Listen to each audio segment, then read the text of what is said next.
말씀의 제목을 따라해 보시겠습니다. 제사장 나라. 우리 계속해서 성경 읽기, 또 우리 주일 오후 예배 시간에는 우리 창세기부터 시작해서 우리 성경 말씀을 이렇게 살펴보고 있는데요. 저도 이제 지난주 출애굽기 말씀을 읽고 또 출애굽기 말씀을 다시 한번 이렇게 연구하면서 참 제가 특별히 오늘 본문의 이 19장 말씀을 통해서 굉장히 도전을 받고 또 감동을 받았어요. 그래서 우리 이제 마가복음 강해를 오늘 대신해서 이 출애굽기 이 말씀을 함께 나누기로 그렇게 준비를 했습니다. 출애굽기는 전체 40장인데 이 전반부와 후반부 크게 두 부분으로 출애굽기는 나누어집니다. 1장부터 18장까지는 전반부, 바로 이스라엘 백성들이 애굽을 탈출하는 출애굽의 그 과정을 기록하고 있고요. 그 다음에 후반부인 19장부터 40장까지는 하나님께서 시내산에서 이스라엘 백성들에게 주셨던 시내산 언약에 대한 말씀이 기록되어 있어요. 이스라엘이 애굽을 떠나 시내산 앞에 이르렀을 때 하나님은 모세를 시내산 위로 부르시고 그곳에서 이스라엘 백성들과 언약을 맺으십니다.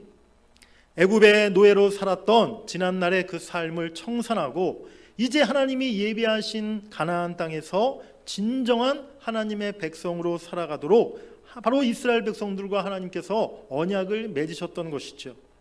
이 시내산 언약은요, 출애굽기뿐만이 아니라 구약 성경 전체의 중심 주제가 되는 굉장히 중요한 말씀입니다.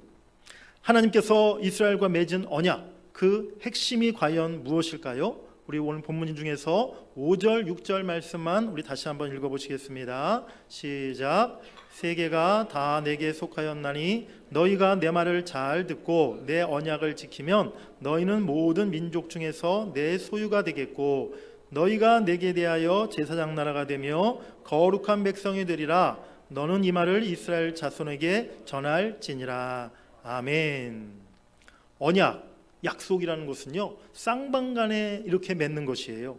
오늘 시내산에서 이스라엘과 하나님이 맺은 언약의 내용은요, 먼저 이스라엘 백성들이 하나님의 말씀을 잘 듣고 내 언약을, 하나님의 언약을 지켜야 할 것임을 하나님이 말씀하십니다. 그렇게 이스라엘 백성들이 하나님과 맺은 약속을 잘 지키면 이제 내가 너희에게 바로 너희 모든 민족 중에서 내 소유로 삼을 것이며 또 너희를 제사장 나라가 되게 할 것이며 거룩한 백성이 되게 할 것이다 라고 오늘 하나님이 그렇게 말씀하셨습니다. 특별히 하나님은 이스라엘 민족이 제사장 나라가 되게 하리라 라는 그러한 약속을 하셨어요. 여기서 제사장 나라라는 이 말의 의미가 무엇일까요? 이 말에는요, 정말 엄청난 의미가, 엄청난 축복이 담겨 있는 그런 말씀입니다. 우리 크게 첫 번째로 따라해 보시겠습니다. 제사장 나라의 의미. 이 말의 의미를 우리가 이해하려면 먼저 제사장이 어떤 사람인지, 제사장이 누구인지를 알아야 됩니다. 제사장을 히브리어로 코헨이라고 부르는데요, 이 단어의 원래의 뜻은 서 있는 사람 또는 봉사하거나 돕는 사람이라는 뜻을 가진 말이에요. 하나님 앞에서 제사를 드리는 일이 제사장의 주된 역할이었다는 것이죠.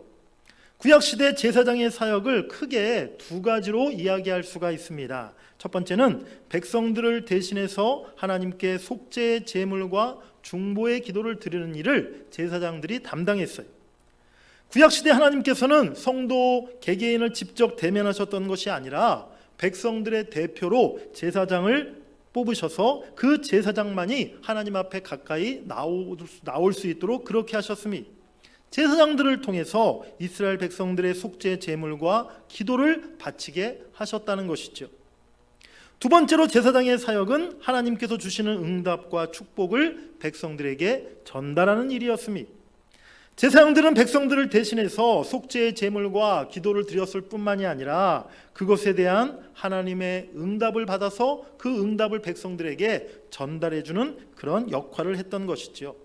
제사장들에게 주어진 중요한 임무 중에 하나는 백성들에게 하나님의 말씀을, 하나님의 축복을 전하는 그러한 일이었습니다. 시내산 언약은 이러한 이 제사장의 역할을 이제 제사장 개인뿐만이 아니라 이스라엘 민족 전체에게 맡기시겠다는 그런 하나님의 말씀인 것이, 너희 민족 전체를 제사장 나라로 삼으시겠다라고 하나님이 그렇게 선포하신 것입니다. 그런데 이것은 사실 하나님께서 일찍이 이스라엘의 조상인 아브라함과 처음 맺었던 언약의 성취라고 말할 수가 있어요. 하나님께서 아브라함을 부르시면서 주신 약속이 무엇이었습니까? 아브라함에게 복을 주어 너의 이름이 창대케 될 것이며 이제 복의 근원이 되게 하리라 라고 하나님께서 아브라함에게 말씀하셨었죠. 우리 창세기 12장 2절 3절 말씀 읽어보겠습니다. 내가 너로 큰 민족을 이루고 내게 복을 주어 내 이름을 창대하게 하리니 너는 복이 될지라.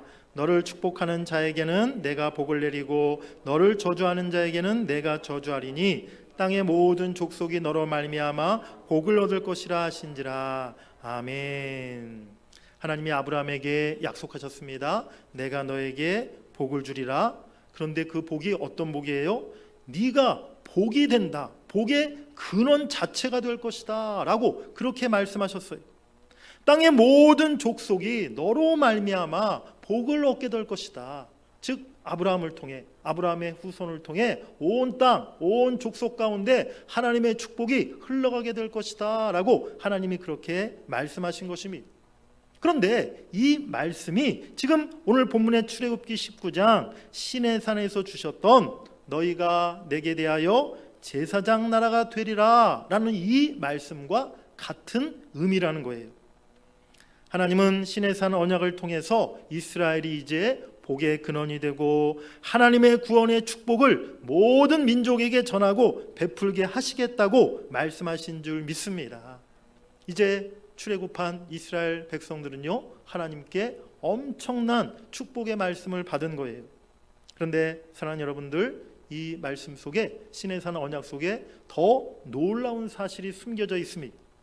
시내산에서 하나님께서 모세를 통해 이스라엘 백성들에게 주셨던 이 언약은 이스라엘 민족에게만 해당되는 게 아니라는 거예요.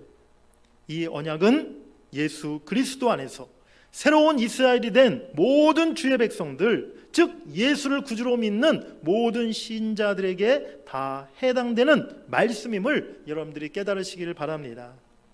그렇습니다. 제사장 나라가 된다는 이 축복은요, 오늘 우리들에게도 하나님이 주신 약속이라는 것을 여러분들이 믿으시길 바랍니다. 오늘 예수를 믿는 우리 모두가, 또 이 땅의 모든 교회들이, 나아가 우리 조국 대한민국이 하나님의 거룩한 제사장 나라가 될 수 있기를 주의 이름으로 간절히 축원합니다. 우리 크게 두 번째로 따라해 보시겠습니다. 제사장 나라가 되라. 우리 그거의 첫 번째, 제사장 성도가 되라. 그런데 구약시대 제사장은요, 사실 아무나 할 수 있는 게 아니었어요. 제가 4, 5년 전 이제 직장 생활을 하다가 이제 하나님의 부르심을 받아서 이제 목회자의 길로 가기로 결단을 하고, 이제 목사가 되려면 이제 신학대학원을 가야 되잖아요. 그래서 이제 신학대학원을 이제 가기로 준비를 하고, 시험을 어떻게 봐야 되는지, 입학을 하려면 뭘 준비해야 되는지 이렇게 알아보고 준비를 하기 시작했는데, 생각했던 것보다 이 신학대학원 들어가기가 쉬운 게 아닌 거예요. 일단은 경쟁률이 너무 치열한 거예요. 저 때만 해도 이 신학대학원 가려고 했던 그런 예비 목회자들, 전선님들이 많아가지고 평균 경쟁률이 막 4대1, 5대1 막 이러는 거예요. 또 이분들이 다 어쨌든 하나님께 목회자로 부르심을 받은, 소명받은 사람들이잖아요. 신학대학원에 그냥 공부하러 가는 분들이 아니라 다 목회자가 되기 위해서 이렇게 준비를 하시는 그런 분들이기 때문에 막 입학 그 시험이 진짜 그야말로 피 튀기는 그런 경쟁인 거예요. 시험을 붙어야 일단 신학대학원에 들어가야 이제 목회자의 그 길을 갈 수가 있는 거니까. 그러니까 이분들이 막 다들 공부를 얼마나 열심히 하고 얼마나 입학 그 준비를 열심히 하는지 경쟁이 굉장히 생각보다 치열하더라고요. 그래서 저도 한 거의 6개월 이상 회사를 이제 그만두고 다른 일을 다 일체 하지 않고 도서실을 다니면서 대학 들어갈 때보다 더 열심히 공부했습니다. 그래가지고 열심히 공부를 해가지고 조마조마 긴장하면서 그렇게 입학 시험을 치렀던 기억이 나는데, 아주 우수한 성적으로 합격했음을 여러분들이 믿으시기 바랍니다. 구약시대 제사장은요, 사실 아무나 할 수 있는 게 아니었어요. 하나님께 특별히 택함 받은 가문, 즉 아론의 후손들, 아론의 아들들만 이 제사장을 할 수가 있었던 것이죠. 또 성막과 성전에서 제사드린 일을 하는 것도 오직 레위 지파 사람들에게만 허용된 그러한 일이었습니다. 그런데 하나님은 시내산 언약을 통해서 이스라엘 백성들 모두가 제사장 나라가 되리라 라고 그렇게 말씀하셨던 것입니다. 그리고 예수 그리스도께서 이 땅에 오시고 십자가 죽으셔서 모든 우리 인류의 죄를 사하심으로 이제 그리스도 안에서 예수 믿는 우리 모두가 영적인 이스라엘이 되었음을 여러분들이 믿으시길 바랍니다. 즉 예수를 믿는 모든 하나님의 백성들, 그들이 다 하나님의 택한 족속이요 왕같은 제사장이요 하나님의 소유된 거룩한 백성이 되게 하셨다는 사실입니다. 우리 베드로전서 2장 9절 10절 말씀 읽으시겠습니다. 그러나 너희는 택하신 족속이요 왕같은 제사장들이요 거룩한 나라요 그의 소유가 된 백성이니 이는 너희를 어두운 데서 불러내어 그의 기이한 빛에 들어가게 하신 이의 아름다운 덕을 선포하게 하려 하심이라. 너희가 전에는 백성이 아니더니 이제는 하나님의 백성이요 전에는 긍휼을 얻지 못하였더니 이제는 긍휼을 얻은 자니라. 아멘. 애굽에서 이스라엘 백성들은 400년이 넘게 노예로 살았어요. 그들이 노예로 400년간 애굽에 있을 때 그들의 소망은 그저 하루하루 그냥 배불리 먹고 마시는 것, 그냥 따뜻한 잠자리가 주어지는 것, 그것이 그들의 유일한 소망이었습니다. 그것이 삶의 전부였어요.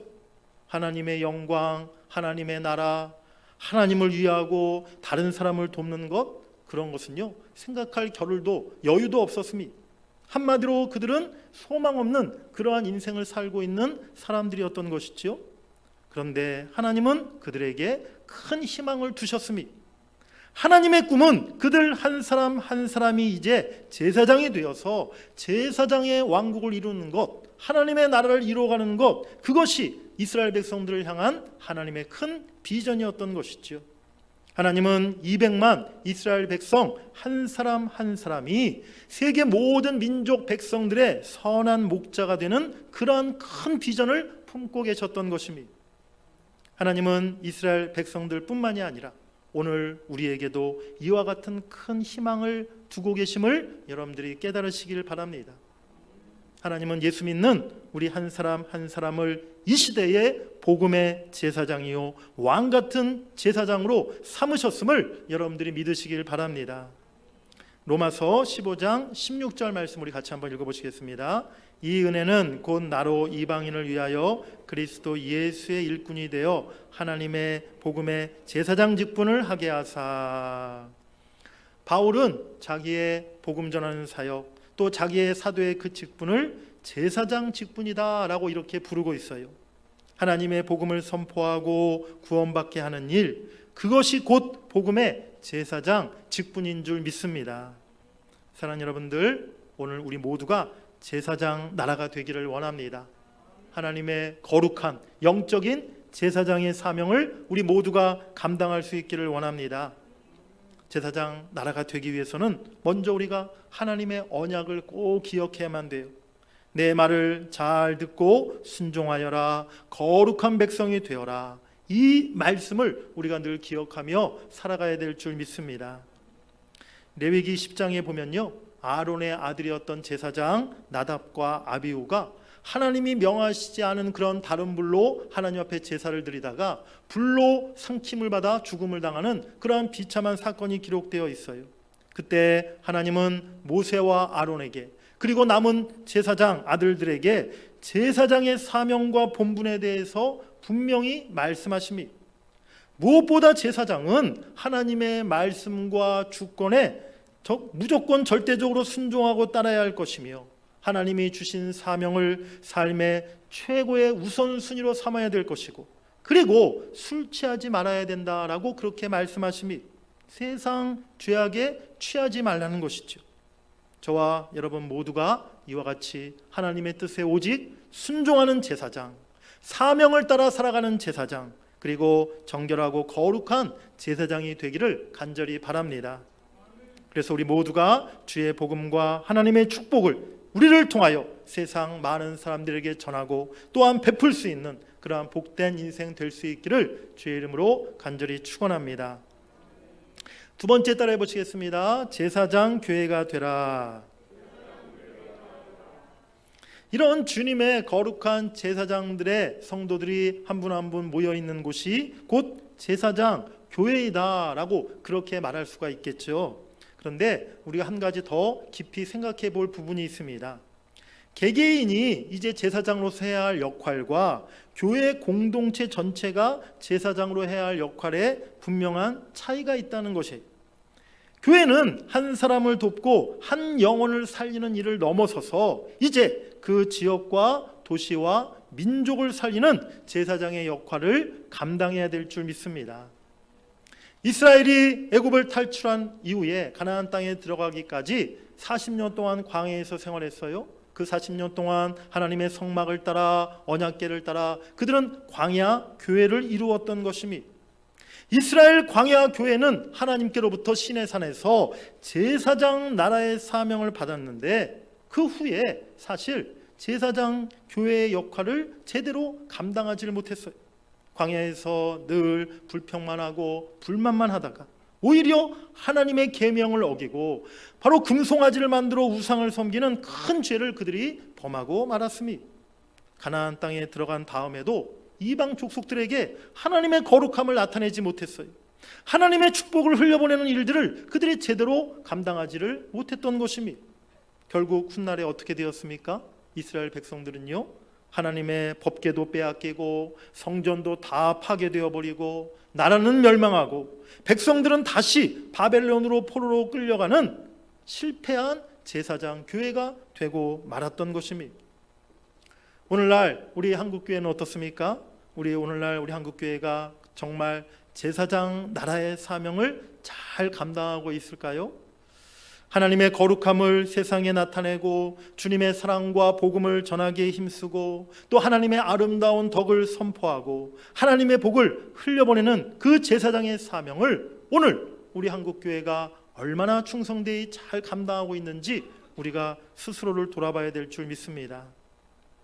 요즘 세상의 문화, 특별히 영화라든지 드라마 이런 것을 보게 되면요, 가끔 교회를 이렇게 등장시키기도 하고 또 목회자라든지 목사라든지 예수 믿는 크리스찬들이 그렇게 등장인물로 나오는 것을 보게 돼요. 근데 제가 언제부턴가 이렇게 가만히 보면요, 세상 그런 문화, 영화나 드라마 속에서 이렇게 교회가 나오고 기독교인들이 나오고 목사들이 등장할 때 보면 좋은 모습으로 나오는 게 거의 없더라고요. 늘 안 좋게 부정적으로 그렇게 우리 크리스찬들을, 교회를, 기독교를 묘사하는 것을 보게 돼요. 굉장히 우리 영화나 드라마 보면은 꼭 예수 믿는 사람들이 늘 좀 바보같이 좀 무식해 보이는 그런 모습으로 나타나고요, 굉장히 막 탐욕스럽고 거짓된 그런 사람들로, 또한 위선적이고 이중적인 그러한 모습들로 그렇게 세상 문화에서 오늘날 우리 교회와 크리스찬들을 굉장히 모독하고 있어요. 제가 얼마 전에 우리 교회 한 청년이 저에게 이렇게 얘기를 하더라고요. 목사님, 제가 얼마 전에 한 영화를 봤는데 그 영화에 보니까 그 주인공 나쁜 악당이죠. 그 영화에 나오는 악당 그런 주인공이 무슨 그 해외 한인교회 목회자로 이렇게 나오더라는 거예요.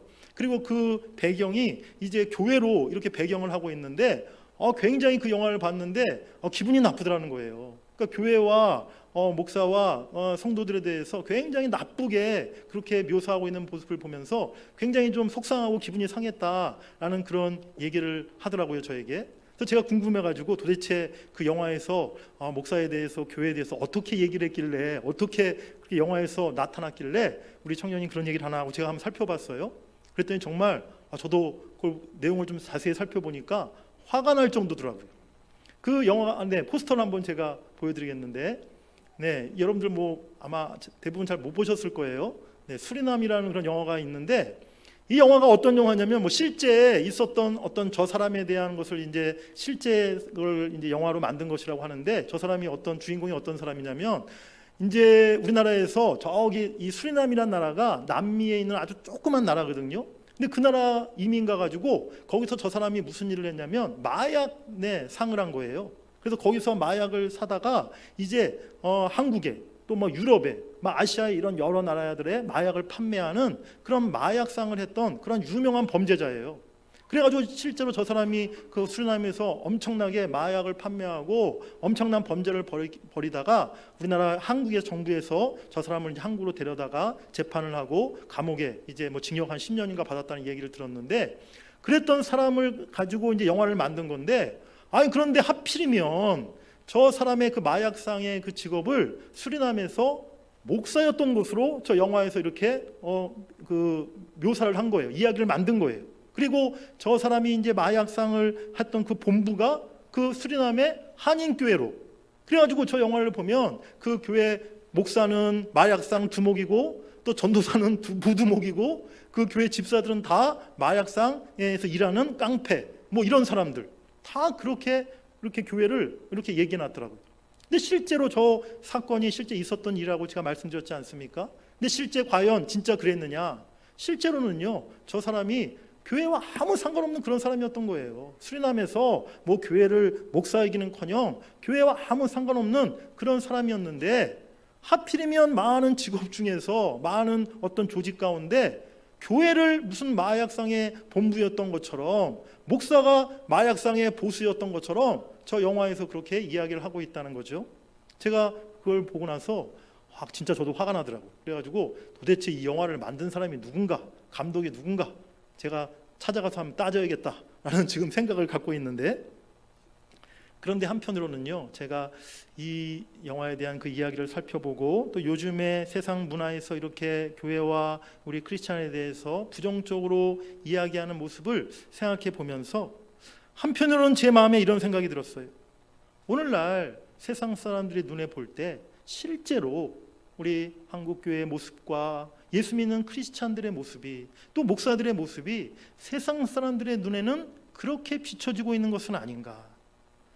교회 안에 돈과 권력과 정치가 교회를 어지럽히고 있고, 또 인간의 욕심과 이기심과 질투와 다툼이 교회를 어지럽히고 교회의 영광을 훼손하고 있는 그러한 오늘날의 가슴 아픈 현실을 보면서 세상 사람들이 오늘날 우리 교회들을 볼 때, 우리 크리스찬들을 볼 때 그렇게 참 우습게 보고 또 부정적으로 보고 비난하는 그런 모습으로 바라보는 것이 어쩌면 참 우리들의 가슴 아픈 현실이 아닌가라는 생각을 제가 갖게 되었다는 것이죠.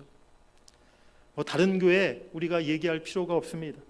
우리 교회가 이 시대에 제사장 나라의 사명을 충성되이 감당하는 그러한 거룩한 교회가 되기를 간절히 원합니다. 그를 위해 더 힘쓰는 우리 대전 동문교회 되기를 간절히 바랍니다. 오직 하나님의 뜻에 순종하는 교회, 죄악된 세상의 모습을 본받지 않고 거룩하고 순결한 교회가 되기를 원합니다. 그래서 모든 교회의 본이 되고 세상에 좋은 소문이 나며 모든 세상 사람들에게 인정받고 존경받을 수 있는 그런 우리 교회 될 수 있기를 간절히 바랍니다.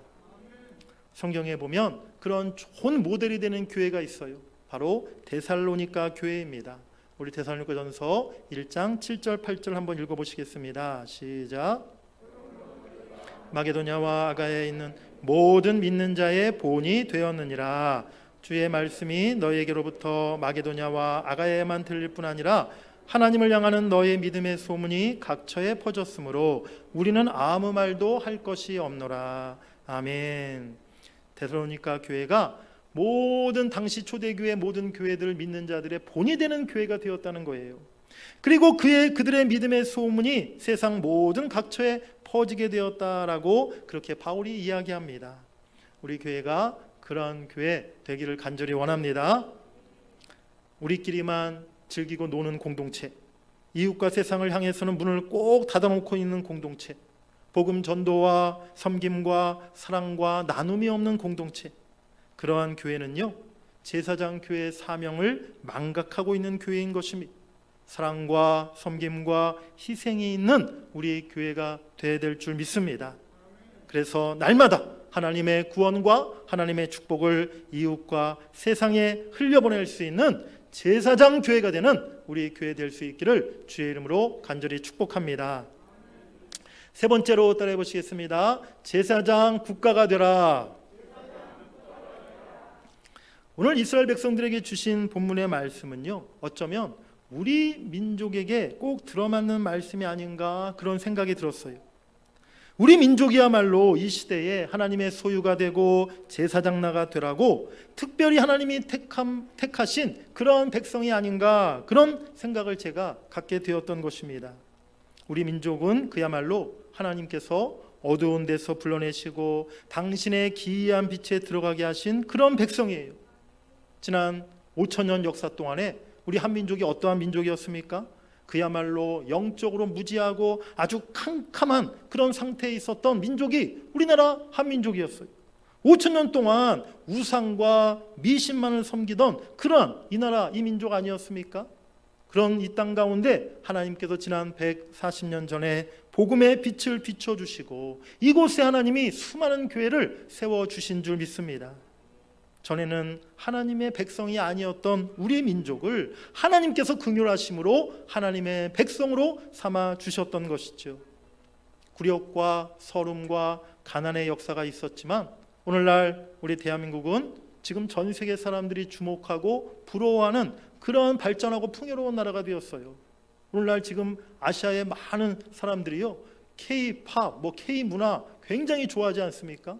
그리고 우리나라 대한민국에 와서 그들이 이제 일하고 직장 갖고 일할 수 있는 거 취업 비자 얻어가지고 우리나라에 사는 것이 지금 많은 아시아 우리 젊은이들의 꿈이에요. 그런 나라가 되었어요.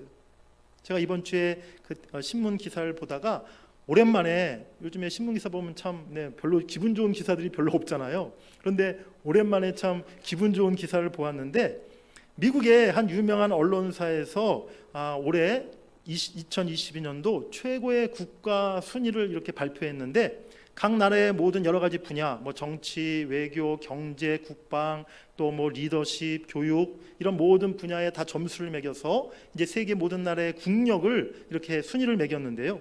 거기서 우리 대한민국이 몇 등 정도 했을 거라고 생각하십니까? 3위. 우리 집사님 더 믿음이 좋으시네요. 네, 제가 봤더니 우리나라가 당당히 6위. 네, 세계에서 국력이 6위인 국가로 이렇게 평가된 것을 제가 보았어요. 기분이 좋더라고요. 더 기분이 좋았던 것은 무엇이었냐면, 일본은 우리보다 더 미친 8위인 거예요. 일본은 8위, 우리는 6위. 야, 일본이 우리보다 더 2단계나 미치구나. 네, 그걸 보니까 더 기분이 좋더라고요. 일본이 지난날 우리나라를 얼마나 우습게 보고 무시했습니까? 그랬던 우리 대한민국이 이제 일본보다 국력이 더 앞서는 그런 나라가 되었다는 거예요. 오늘날 우리가 이렇게 발전하고 풍요로운 삶을 누리게 된 것, 이 나라를 사랑하시고 복된 길로 인도하신 하나님의 은혜인 줄 믿습니다. 우리는 그 하나님의 아름다운 덕을 선포하고 증거하지 않을 수 없는 거예요. 그 은혜와 축복을 전하고 증거하는 일이 우리가 마땅히 해야 할 사명인 줄 믿습니다. 2000년 전에 유대인들은요, 예수님을 영접하지 않고 오히려 십자가에 예수를 못 박아 죽게 하였어요. 그때부터 이스라엘은 제사장 나라로서의 축복을 잃어버렸으니 그 축복이 이방인에게로 옮겨가게 되었던 것이죠. 19세기 영국은 전 세계에서 으뜸가는 그런 국가였으니 그때 하나님은 분명히 영국을 제사장 나라로 사용하셨던 것이죠. 20세기 들어서는 미국이 전 세계를 주도하는 국가가 되었어요. 미국에서 파송된 수많은 선교사들이 전 세계에 복음을 전했으니 새로운 제사장 나라로 하나님께서 미국을 사용하셨던 것이죠. 21세기 들어서 한국은요, 이제 전 세계에서 미국 다음으로 두 번째로 많은 선교사를 파송하는 선교 한국이 되었으니 이제 대한민국과 한국교회를 하나님은 새로운 제사장 나라로 부르시고 택하신 줄 믿습니다. 오늘날 전 세계 약 78억의 인구가 있는데요, 나라 수로 따지면 200개가 넘는 나라들이 있어요. 그런데 그 나라들을 종족 숫자로 계산하면 약 17,000여 개의 종족들이 존재한다는 것입니다. 우리나라 한민족은 이렇게 단일 민족으로 되어 있지만 사실은 우리나라 같은 나라가 없어요. 세계 모든 나라들 거의 대부분은 한 종족이 아니라 여러 종족, 여러 민족들이 이렇게 섞여서 한 나라를 이루고 있는데, 그래서 그 종족 숫자를 따져보면 전 세계에 17,000여 개의 그런 종족들이 있다는 거예요. 그런데 그 17,000여 개 종족들 중에 아직도 예수를 알지 못하고 성경을 읽어보지 못하고 그렇게 복음에 들어가지 않은 종족들이 아직도 엄청나게 많다는 것입니다.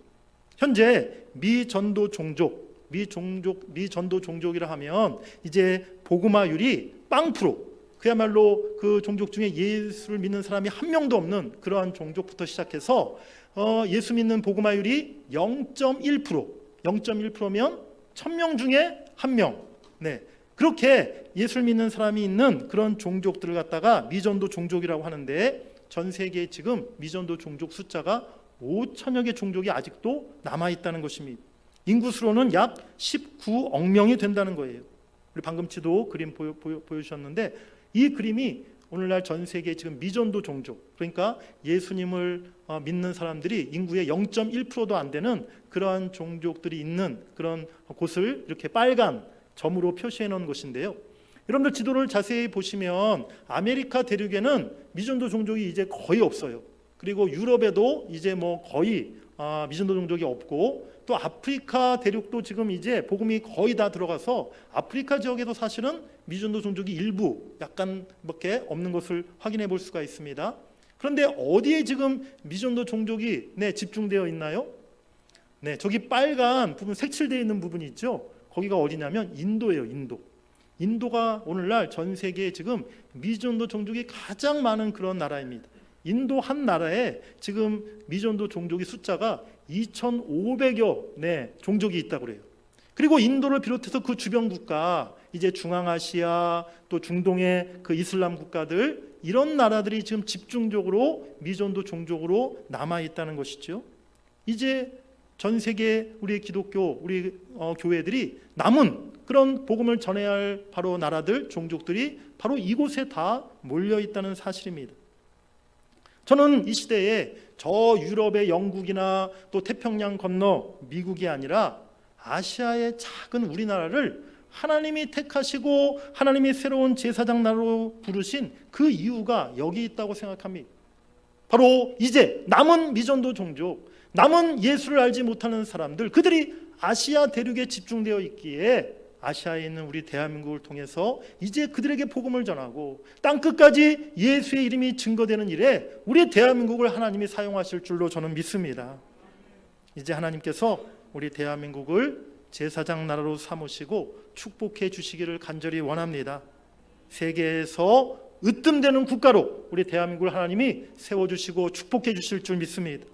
그리고 그 능력과 그 축복을 가지고 세계 모든 민족에게 하나님의 복음을 흘려보내고 또 하나님의 축복을 흘려보내고 주의 사랑을 증거하고 전할 수 있는 우리 조국 대한민국이 될 줄 믿습니다. 우리 마태복음 24장 14절 말씀 같이 읽겠습니다. 시작. 이 천국 복음이 모든 민족에게 증언되기 위하여 온 세상에 전파되리니 그제야 끝이 오리라. 아멘. 주의 복음이 아직도 예수를 알지 못하는 그 미전도 종족 모두에게 증거될 때에 비로소 예수님께서 이 땅에 다시 오시게 될 줄 믿습니다. 하나님께서 우리 대한민국, 우리 한국교회 이렇게 하나님이 제사장의 사명을 주셨는데 이제 우리가 그 사명 잘 감당하여서 주님 다시 오실 날 기쁨으로 맞이할 수 있는 우리 모두가 될 수 있기를 주의 이름으로 간절히 축복합니다. 우리 마지막으로 히브리서 4장 14절 말씀을 같이 읽어보시겠습니다. 그러므로 우리에게 큰 대제사장이 계시니 승천하시니 곧 하나님의 아들 예수시라. 우리가 믿는 도리를 굳게 잡을지어다. 아멘. 예수님께서 큰 대제사장이시라 라고 말씀하시고 있어요.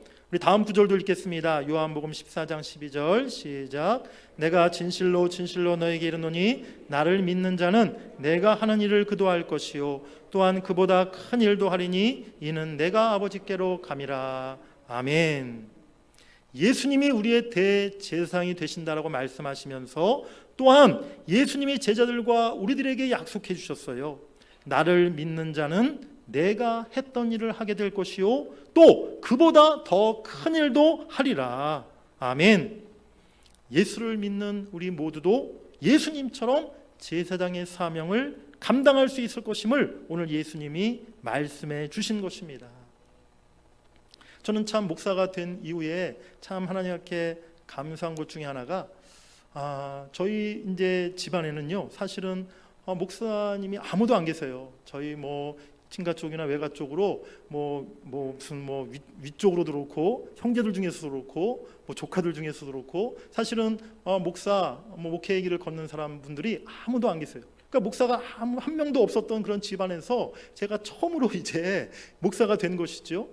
제가 이렇게 여러 목사님들을 많이 만나고 교제하는데 만나는 목사님들 보면 사실은 거의 대부분이요 아버님이 목사님이시던가 아니면 할아버지가 목사님이셨다거나 아니면 형님 중에 하다못해 사촌 중에서라도 삼촌 고모부 중에서라도 이렇게 목사님들이 계신 분들이 거의 대부분이에요.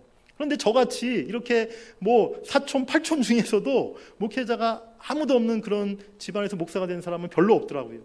그래서 그런 생각을 하면서 참 하나님께서 저를 그런 가문에서 이렇게 목회사가 전혀 없었던 그런 집안에서 하나님이 저를 불러주셔서 이렇게 목사로 세워주신 게 참 더 감사하다, 그런 마음을 제가 가지고 있는데요. 우리가 참 특별한 가문이 아닐지라도 우리 조상 중에 우리 가문 중에 특별한 그런 사람이 없다 할지라도 내가 무슨 신학교를 졸업 안 했다 할지라도 우리가 하나님의 언약을 굳게 믿고 따르게 된다면 또 예수의 십자가 보혈의 그 능력을 힘있게 된다면 우리 모두는 영적인 제사장이 될 수 있다는 사실을 여러분들이 깨달으시길 바랍니다. 우리 모두가 하나님께 영적인 제사장의 사명을 받은 사람인 줄 믿습니다. 이제 우리 모두 그 제사장의 사명을 잘 감당하고 또 우리 교회가 제사장 나라가 되는 그런 교회가 되어서 나아가 또 우리 한국교회가 우리 조국 대한민국이 제사장 나라가 될 수 있는 그런 축복을 받을 수 있기를 간절히 바랍니다. 그래서 이 시대 하나님의 마지막 소원, 땅끝까지 복음을 전하고 예수 알지 못하는 사람들에게 예수의 이름을 전하는 그 사명을 이제 우리 한 사람 한 사람이 또 우리 교회가 이 나라 조국 대한민국이 감당하여서 마지막 하나님의 꿈과 소망을 이루어드리는 제사장 나라가 될 수 있기를 주의 이름으로 간절히 축복합니다. 우리 마지막으로 크게 외쳐보시겠습니다. 나는 거룩한 영적 제사장입니다. 우리 교회는 제사장 교회입니다. 대한민국은 제사장 나라입니다. 하나님께서 그렇게 해주실 줄 믿습니다. 우리 함께 영광과 감사의 박수 드리겠습니다. 할렐루야. 감사합니다.